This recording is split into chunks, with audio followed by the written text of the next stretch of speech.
Tonight, the Premier toughens up bail laws in response to the Lindt cafe siege.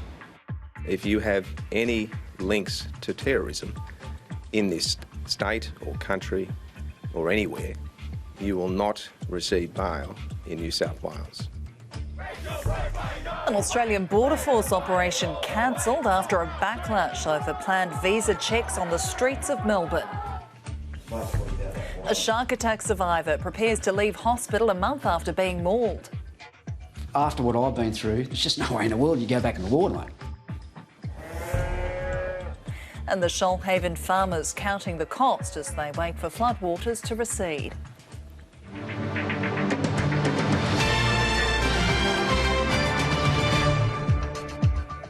Good evening, Nicole Chettle with ABC News. The Premier Mike Baird has announced new bail laws and is ABC News for now. Stay with us. 7:30 is next with Sabra Lane. A temporary protection measure off the New South Wales far north coast until a better deterrent. Her ABC News.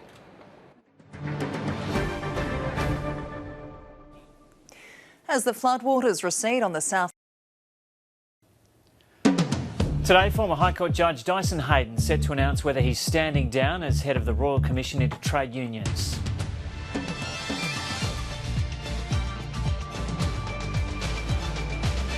Also ahead, a young boy dead and his mother fighting for her life after a house fire south of Brisbane. A very disturbing scene. When they arrived, we established the neighbours had assisted, some neighbours had assisted in trying to rescue the woman inside the house. A new turn in the scandal surrounding live baiting in the greyhound racing industry, with damning tip-off emails uncovered. And Australia's Jason Day backs up his PGA Championship triumph with a sizzling win in the first of the end-of-season playoff series.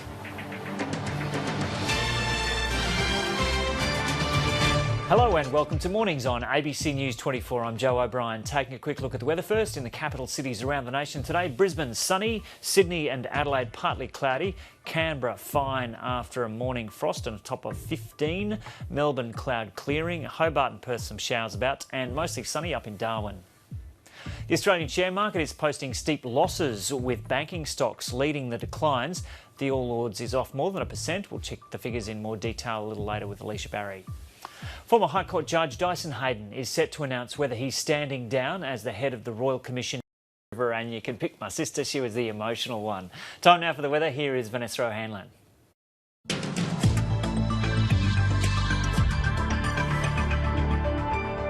A trough is bringing showery weather to the far southwestern parts of the Territory and down through the western areas of South Australia. It's also very warm with the pressure between a high and a cold front pushing all of this system over towards the east over the coming days. That cold front bringing gusty winds, rain and thunderstorms to the southwest. Tomorrow we'll see that rain extending right across the south coast. We'll see further rainfalls throughout South Australia and then over towards the southeast on Wednesday. The low should be off the coast by Thursday, bringing more heavy rain towards the New South Wales south coast. 16 degrees, bit of frost to begin with in Canberra. A sunny day for Sydney, 20 and up to 25 degrees in Brisbane. A little bit warmer for Melbourne, 16, 13 with the chance of showers in Hobart. Showers returning to Adelaide, 19 degrees and a shower or two in Perth, 16. Darwin's top, 33.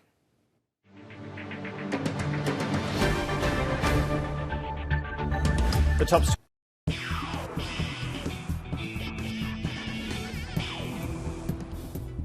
The reigning NRL champions are still counting the cost of their heavy loss to the Brisbane Broncos. Scans have confirmed John Sutton's season is over after suffering a broken leg in last night's 35-point loss. Meanwhile, star hooker Isaac Luke will miss the next 2 games for a shoulder charge on Broncos' big man Corey Oates. The defending premiers must now pick up the pieces ahead of their final match of the regular season. There's a lot of belief in this club. We've trained since November. You know, we've built a lot of belief. It's just a matter of executing on the day and, you know, putting what we're doing in at training, putting it out on the field and performing to the way we're capable of. Former NRL and AFL player Israel Folau continues to rewrite history in his current code rugby union, becoming the first player to win back-to-back John Eales medals. Folau has only been playing rugby for the past 3 years. And Steve Smith has opened his account as Australian cricket captain with a win against Ireland in a one-off one-day international. Opening batsman Joe Burns impressed, belting 69. He played really nicely today. He complimented Warner. They both played really well. If you're scoring runs in one-day cricket, you can certainly put your name up for Test cricket, and hopefully you can take the opportunity of opening in this series with both hands. Dave Warner chipped in 84 runs in a rain-affected match. Ireland challenged the tourists, falling short by only 23 runs. Thanks, Georgie. Well, bananas are being blamed for the decline of the Great Barrier Reef and the rivers which flow into it. The industry is accused of pouring unsustainable levels of sediment into tropical... And finance news.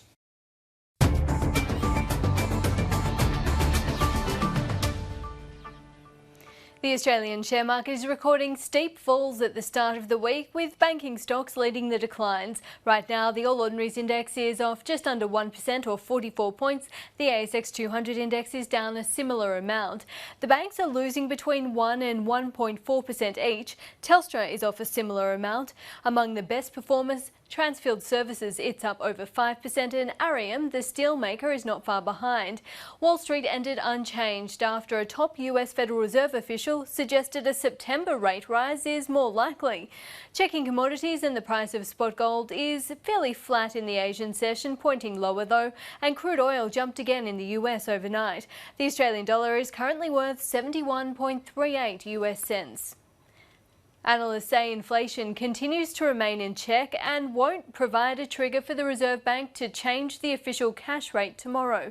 The latest monthly inflation gauge from TD Securities and the Melbourne Institute rose 0.1% in August to an annual rate of 1.7%. That's comfortably below the RBA's target range for inflation of 2 to 3%. The Housing Industry Association says new home sales declined modestly in July. Sales slipped. But I mean, you know, I don't want to talk down Adam Scott. It's just that Jason Day is out of the world at the moment. On fire. Okay, what do you make of the latest round of the AFL and how teams are positioned going into the finals? Well, it'll be. Don't read too much into next week's results. I'll say that much about the AFL because the news.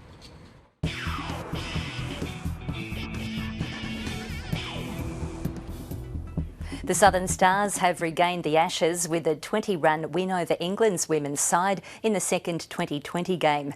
Australia managed to defend a small total, with Renee Farrell taking 3 wickets and Elise Perry 2. The Southern Stars sealed the series win with a game to spare, but looked in trouble after only making 7 for 107. But Perry and Farrell ripped through the top order to reduce England to 5 for 28 and eventually dismiss them for 87. That win gives the visitors an unassailable 10 points to 4 lead ahead of the final T20 fixture. Wallabies coach Michael Cheika says he's taken advice from some of his predecessors. Court Justice Vasiliki Thanno becomes Greece's first female Prime Minister, and she will lead a caretaker government to elections, which are slated for September the 20th. It will be the 5th poll in 6 years for the crisis-hit country and follows the resignation of leftist Prime Minister Alexis Tsipras. The Conservative opposition failed to form a coalition government, and Mr Tsipras is now hoping to win a fresh mandate to implement a new international bailout program. Time now for all the business news with Alicia Barry. And Alicia, it has been a pretty rocky few days on the financial markets. How's the week going to round out? Well, Kumi, things are certainly calmer than they were at the start of the week. After beginning 1% higher, the Australian share market has given up most of its earlier gains on the release of weak Chinese data. There's been some profit taking late in the session, and right now the All Ordinaries Index is treading water, up just 1 point. The ASX 200 Index just dipping its foot in the red. Looking across the region, it is a positive session. Japan's Nikkei has jumped over 3%. The Hang Seng in Hong Kong is around 0.5% higher, and it has been a fairly volatile day in Shanghai, but right now the composite index is up nearly 2%. Across the Atlantic into the US and the United States saw big rebounds on Wall Street overnight. It posted its biggest 2-day gain since the global financial crisis. Spot gold prices are pointing upwards in the Asian session after falling overnight, and crude oil has jumped 10%, its biggest one-day gain in 6 years.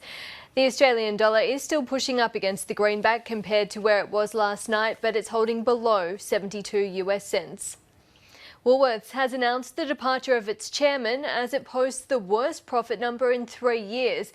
It comes after the CEO announced his resignation in June. The grocery giant has revealed of the vote, with 14% counted. Now that represents a swing of 3.3% across the nation. As I say, in some states that swing will be bigger, in some it'll be smaller. We'll cross to Joe O'Brien now, who'll give you a breakdown of how some of those figures are working on the ground. Thanks, Kerry. So all the indications were this was going to be a good night for the Coalition and a shocker for the Labor Party faithful, and that's how it's playing out right now.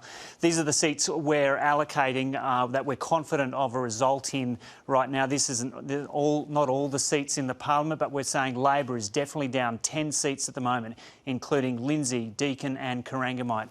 The Coalition picking up 12 at 72, so only 3 or 4 seats to take government. The Greens still uncertain about that result for Adam Bant in Melbourne, and we're saying Andrew Wilkie is over the line in Denison. So let's take a look now at how the primary vote is looking. Labor sitting at 33.5, the Coalition at 44.8, the Greens at 9 and the others at 12.7. How does that compare to the 2010 result?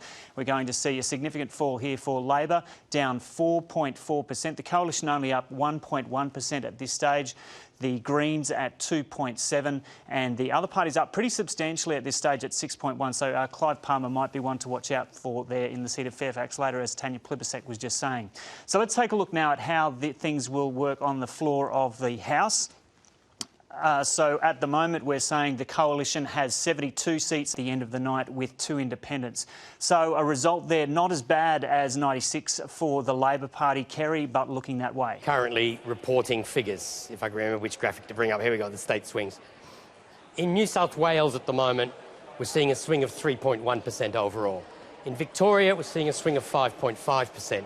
In Queensland, a swing of only 1.5%. So I've got quite a small swing in Queensland, which is not, slightly unexpected at this stage. I haven't delved into it close enough to find out why. I've actually complicated for the Liberal Party rather than helped. And certainly Craig Thomson was on 3.9% at the bottom of the list. It's 5.4%. The Liberal Party are ahead in that seat, but that's still in doubt. That's one that by the end of the night will probably be still in doubt, and the one we will be watching all those pre-polls and postals on. OK, still on the New South Wales Central Coast, the seat of Robertson, which is always, pretty much always a marginal seat. Held for Labor on 1% by Deborah O'Neill going into this election. We've now had 62% of the vote counted. And Lucy Wicks is well ahead on first preferences, 42 to 35. Laurie McKenna, the Mayor of Gosford, who was running on a joint ticket with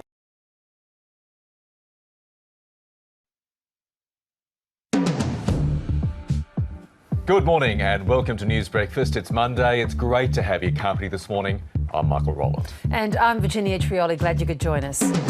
Judgment Day, the head of the Trade Union Royal Commission to decide whether he should step aside.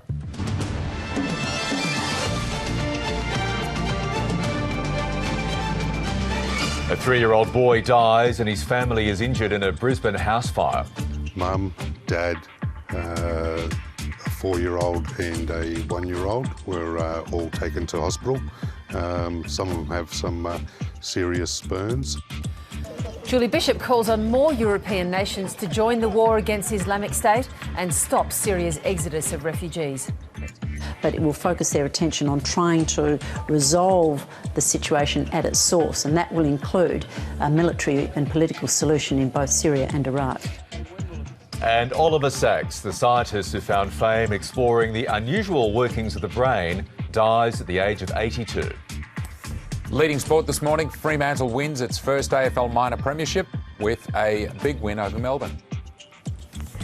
And for Victoria, Canberra and South Australia, a frosty end to winter.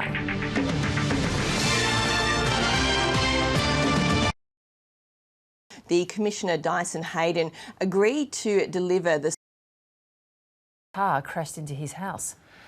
And The Guardian Australia has more on the Border Force's aborted plans to conduct visa checks in Melbourne's central business district. It says the media release announcing the plan was twice sent to the Immigration Minister Peter Dutton's office before being made public, and undoubtedly more in that story as the day goes on as well. Yes, look, that was a very, very big story on Friday. For about 4 or 5 hours. Exactly. Blew right up. There was an immediate backlash from citizens of Melbourne who rallied in the streets. And the Day of winter. Good morning, Vanessa. Thanks, Michael. It might be the official last day of winter, but your photos over the weekend certainly made me shiver. From Cape Bank, still a decent coat of snow over the Bogong High Plains in Victoria. And another one from Bob, where there's frost on the vine leaves in South Australia's Riverland region. Frost warnings this morning for parts of South Australia and Victoria. But if you have any weather photos, we'd love to see them. Simon Breeny from the Institute of Public Affairs. That's coming up in about 15 minutes. But first, here is latest news with Virginia. Thanks, Michael. The head of the Royal Commission into Trade Unions, Dyson Hayden, will judge.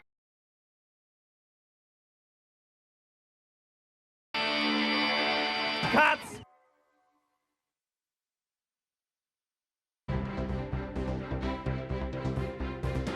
This election will be about who the Australian people trust to best lead them. It's really about who is more fair income.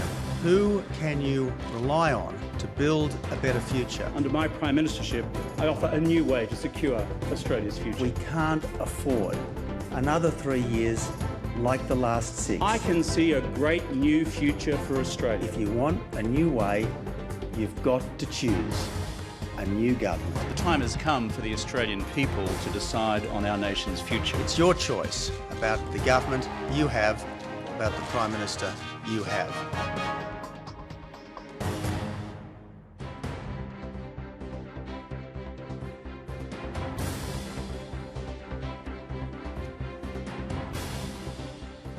Welcome to the ABC Election Centre, where tonight votes from across the country will soon be flowing in to determine the next government of Australia. Booths right down Eastern Australia closed literally just minutes ago. The count is on, and I imagine McNamara is Labor's candidate for Brisbane, and they're talking with Annabelle Crabb. Thanks very much for joining us here tonight, and I know it's very hard this early stage in the evening when candidate nerves are at their very worst. But first to you, Fiona, you must have been on an incredible roller coaster over the last 9 weeks or so. Well, I have to say it's been the experience. Election analyst Anthony Green. I can honestly say he's one of a kind. Anthony, what are we looking for primarily tonight in the early stages? Well, look, this is a government which has been in minority for 3 years. So what we're looking for is any swing against the government. And, of course, the polls are indicating more than that. If we bring up the existing chamber that was elected at the last election, what we see, there's the chamber, the current position. This is the results from last time. 72 Labor, 73 Coalition, 1 Green, 4 others. What's happened since then is that one of those seats, Craig Thompson, has left the Labor Party, and Peter Slipper has left the LNP. So they're both there down 1, but we've left them with the original parties. And there's 2 members retiring, Rob Oakeshott and Tony Windsor. Those seats will be won by the Coalition. So the starting position tonight, Kerry, the Coalition is on 75 seats for us and 72 for Labor. The Coalition need only 1 more seat. The Labor Party needs 4, and all the polls are indicating, and the polls in each of the state are indicating Labor is going to lose seats, not gain them. Stephen Smith, have you brought your brave face tonight? Well, I'm off the back